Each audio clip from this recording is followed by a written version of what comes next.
जयकारा शेरा वाली माई की। लड्डू गोपाल और सब पे माता रानी का भजन गाओ जाते। आप सभी को अच्छा लगे तो लाइक करना, कमेंट करना, शेयर करना। अपनी मंदिरिया में सोवे मोरी मायरिया है, जगाई दिहलीना हे, जगाई दिहलीना। एक दुखी हारिनी तिरिया हे, जगाई हो दिहलीना। दुखी हारिनी हो तिरियवा हो, जगाई दिहलीना। कवन संकट तोहरे लागी मोरी तिरिया हो, किया धीरतियना हे, नियैया रतियना। हमका दिहलू जगाई, हमका धीरतियना। हमका दिहलू जगाई, तिरिया धीरतियना। सबके दिहलू मैया गोदी के बलकवा है, हमारी हियाना। काही दिलवा दुखाऊ माई हमारी दैयाना। काही हम कहारो आयु मैया हमारी दैयाना।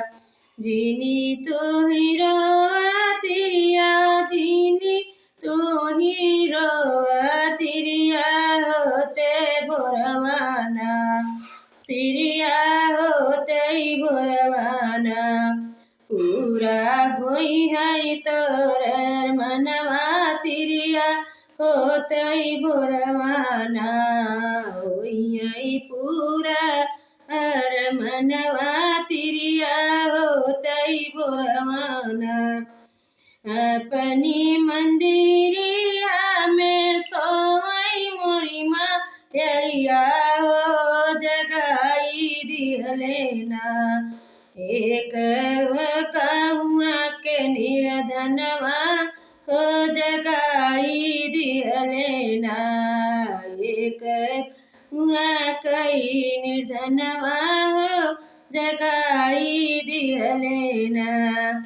कवन जरूरत तोहरे लागी निर्धन भैया हो, जगाई दिहलना।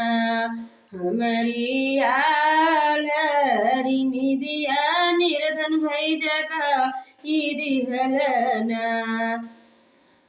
सबके दिहलू मैया धन सोनवा कि हमारी दैयाना।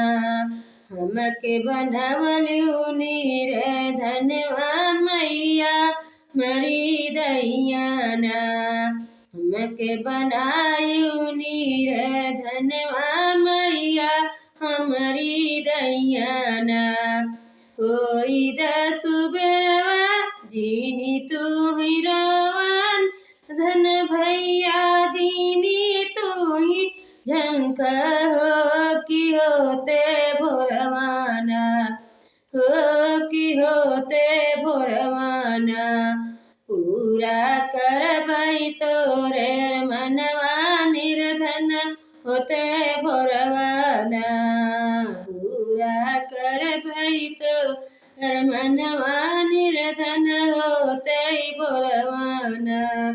अपनी मंदिरिया में सोई काली मैया हो, जगाई दिहलेना हे, जगाई दिहलेना। एक बाझिनी तिरियवा हो, जगाई दिहलेना। जय माता दी। अच्छा लगे तो लाइक करना, कमेंट करना, शेयर करना। सभी को राधे राधे, जय श्री राम।